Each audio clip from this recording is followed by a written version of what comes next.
Inatasan ni PNP Acting Chief Police Lieutenant General Jose Melencio Nartates Jr. ang lahat ng unit ng pulisya na paghandaan ng posibleng epekto ng Tropical Depression Wilma.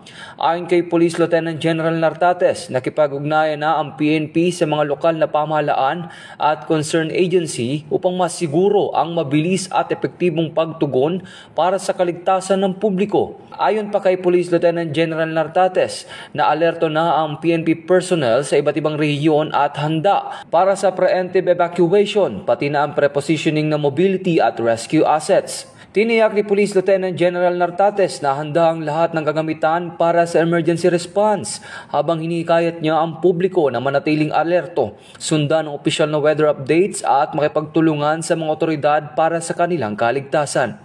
Ito ang bagong PNP para sa bagong Pilipinas, serbisyong mabilis, tapat at nararamdaman.